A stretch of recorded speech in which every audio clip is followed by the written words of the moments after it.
સમગ્ર રાજ્ય સહિત દેશમાં ચૂંટણીનો માહોલ જામી ચૂક્યો છે ને ત્યારે રાજકોટના ધોરાજી ખાતે પેરામિલિટરી ફોર્સની ફ્લેગ માર્ચનું આયોજન કરવામાં આવ્યું.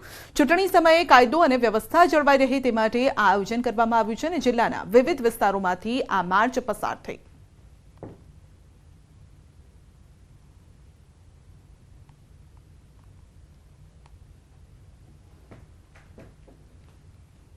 પાટણ લોકસભા ચૂંટણીનો માહોલ જામ્યો છે. મતદારોને આકર્ષવા કોંગ્રેસનો શાયરાના અંદાજ.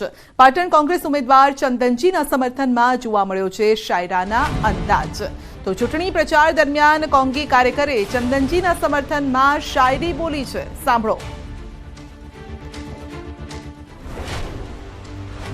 से खुशबू आ नहीं सकती कभी कागज के फूलों से, हमें चंदन सी जैसा एमपी मिल नहीं सकता. इस दौर में फूल हमें पसंद नहीं, कोटों में ममता नहीं पसंद, हमें पर्वते जो किसी को झुकते नहीं. इससे भी ज्यादा पसंद आई है कांग्रेस की संगठन शक्ति, कार्यकरों की हमदर्दी और चंदन सिंह के प्रति हम भाव, जिसे तोड़ने की पर्वतों में भी क्षमता नहीं. બુલેટિનમાં આગળ વધીશું નાનકડા બ્રેક બાદ.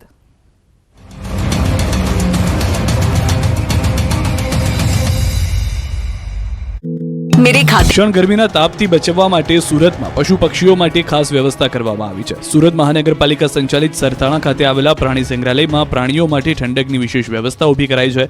ગરમીની ઋતુમાં પ્રાણીઓ પણ હેરાન પરેશાન થઈ જતા હોય છે, જેને લઈને ડિહાઇડ્રેશનનો શિકાર બને છે. ત્યારે ઝૂ સંચાલકો દ્વારા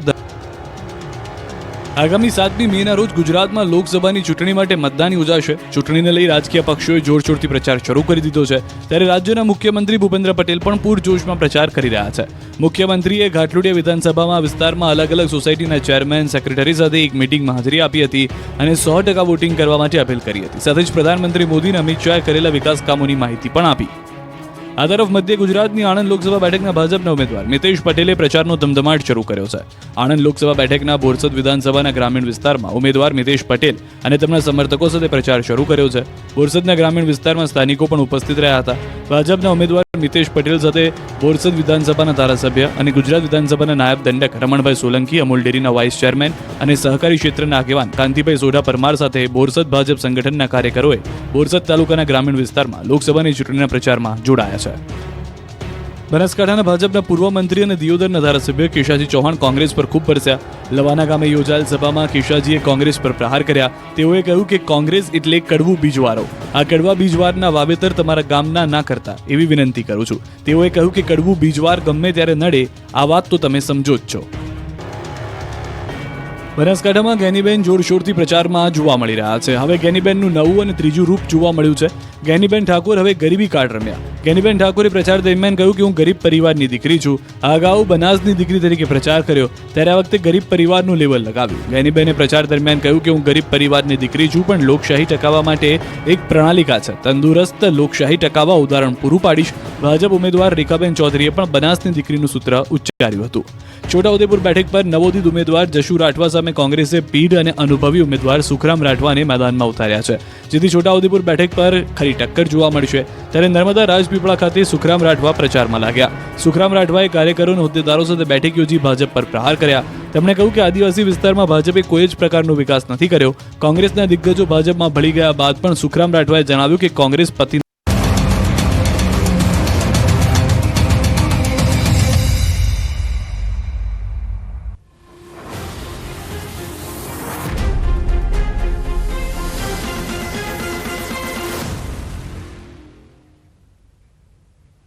ગુજરાત લોકસભાની 26 બેઠકની ચૂંટણીમાં સૌથી વધુ જો કોઈ બેઠકની ચર્ચા થતી હોય તો તે છે ગુજરાતની સૌથી હોટ ફેવરિટ ગણાતી ભરૂચ લોકસભા બેઠક.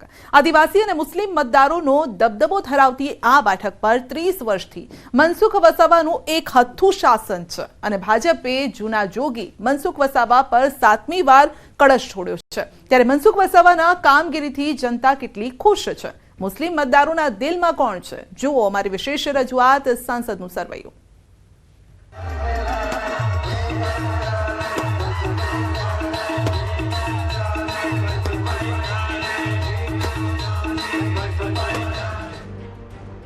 કંઈક આ પ્રકારના ગીતોથી જોરશોરથી પ્રચાર થઈ રહ્યો છે ગુજરાતની સૌથી ચર્ચિત અને આદિવાસીઓનો ગઢ ગણાતી ભરૂચ લોકસભા બેઠક પર.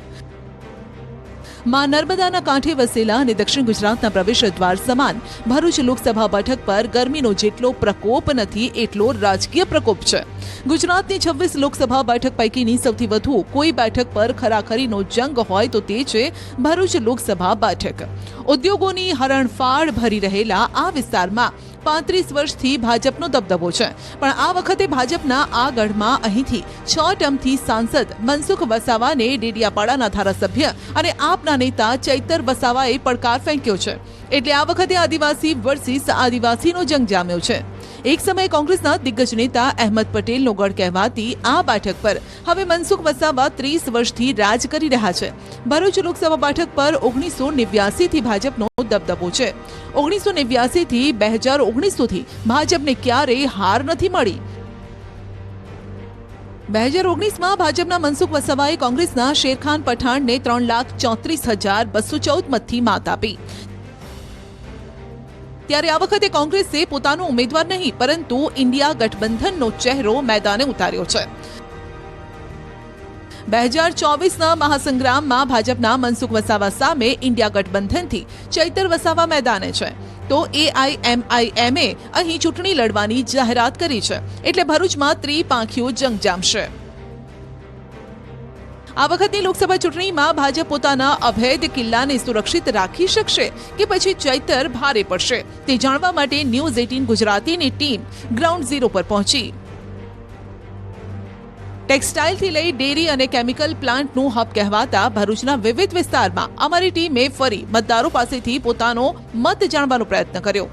તો જાણવા મળ્યું કે ભાજપના વિકાસના દાવા વચ્ચે હજુ પણ અનેક સમસ્યા છે, જેના ઉકેલની લોકો માંગ કરી રહ્યા છે. આજે પણ ભરૂચ બેઠકના સ્થાનિકો અનેક સમસ્યાઓ વચ્ચે પોતાની જિંદગી પસાર કરી રહ્યા છે. પશ્ચિમ વિસ્તારમાં હજુ પણ કોઈ કામગીરી નથી જોવા મળતી.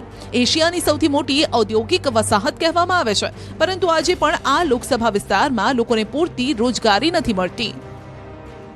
છેલ્લા 6 ટર્મથી મનસુખભાઈ સંસદ હોય તો ભરૂચમાં એમણે કરેલા એક કામ મને ખાલી બતાવે તો કાલે મનસુખભાઈને મારે પુષ્પગુચ્છ અને હાર પહેરાવવાનો. છતાં પણ આ ભરૂચની પબ્લિક બહુ સહનશીલ છે. વારંવાર આટલું બધું દુઃખ સહન કર્યા છતાં બી એન કેન પ્રકારે ભાજપને મત આપે છે. પણ હવે પ્રજા બહુ જાગૃત છે ને જાકારો 100% મળવાનો છે. परेशानी सबसे ज्यादा ये है कि इंसान पेट भर के नहीं खा सकता.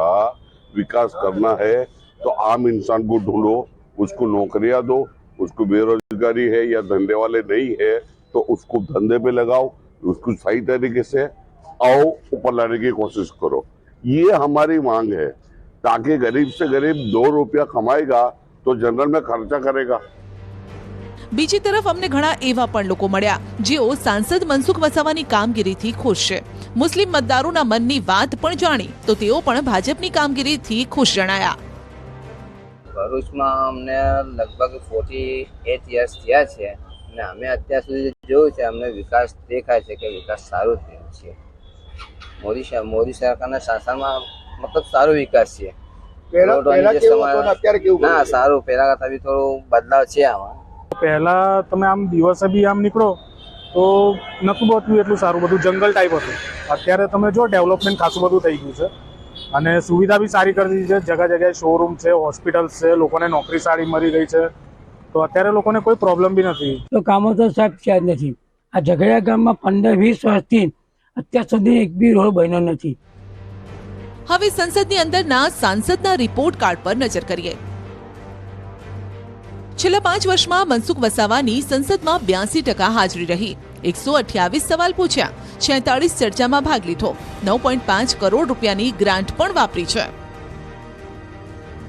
આખા બોલાની છાપ ધરાવતા અને જાહેર મંચ પરથી અધિકારીઓને ખખડાવતા મનસુખ વસાવા કામના જોરે ચૈતર વસાવાને ધૂળ ચટાડવાનો દાવો કરી રહ્યા છે. બીજી તરફ ભરૂચ બેઠક પરના ઇન્ડિયા ગઠબંધનના ઉમેદવાર ચૈતર વસાવાએ પલટવાર કર્યો છે કે મનસુખ વસાવાનો અમે ઘમંડ તોડીશું. સમગ્ર ભરૂચ જિલ્લામાં અને મારા મત વિસ્તારની અંદર કાયદો અને વ્યવસ્થા જળવાઈ રહે એના માટે મેં સતત પ્રયત્નો કર્યા અને એમાં જબરજસ્ત મોટી સફળતા મળી.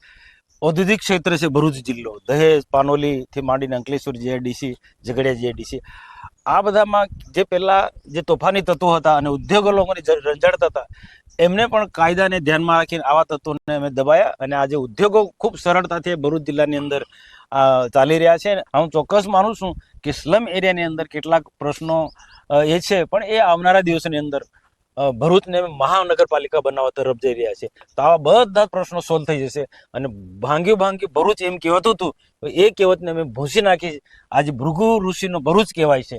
અને વડીલ પણ થયા છે, આગળ પણ રાજીનામું આપ્યું હતું. ત્યારે મનસુખ દાદાને આ વખતે પણ અમે લોકો બધા સાથે મળીને આરામ આપવા માંગીએ છીએ. અને તમે જોઈ શકો છો 5 લાખની લીડ અને એ પણ રમતા કેટલો બધો અહમ અને ઘમંડ છે. એક બાજુ નર્મદાના પૂરમાં લાખો લોકોના ઘરો ખલાસ થઈ ગયા, ઘરવકરી ખલાસ થઈ ગઈ, એમને વળતર તમે નથી અપાઈ શક્યા. આ વિસ્તારોમાં શિક્ષકો નથી, શાળાઓના ઓરડાઓ નથી, આશ્રમ શાળાઓમાં જર્જરિત મકાનો છે, તે તમે ન્યાય નથી અપાઈ શકતા. યુવાનોને રોજગાર તમે અપાવી નથી શકતા. પણ આ એમનો અહમ છે, ઘમંડ છે, જે આ વખતે અમે બધા સાથે રહીને તોડીશું અને અમે 50,000ની લીડથી અમે જીતવાના છે. હવે ભરૂચનું સામાજિક સમીકરણ પણ સમજી લઈએ. એશિયાની સૌથી મોટી ઔદ્યોગિક વસાહત ધરાવતી આ બેઠક પર જ્ઞાતિ સમીકરણની વાત કરીએ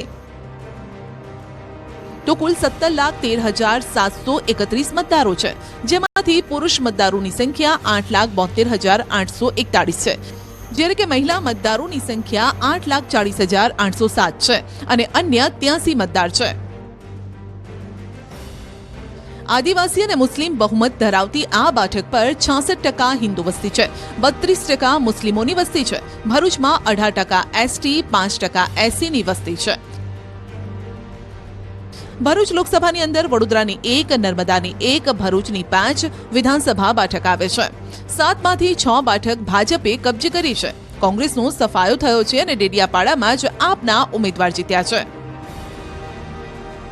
ભરૂચ લોકસભામાં કરજણ, ડેડિયાપાડા, ચંબુસર, વાગરા, ઝઘડિયા, ભરૂચ અને અંકલેશ્વરનો સમાવેશ થાય છે.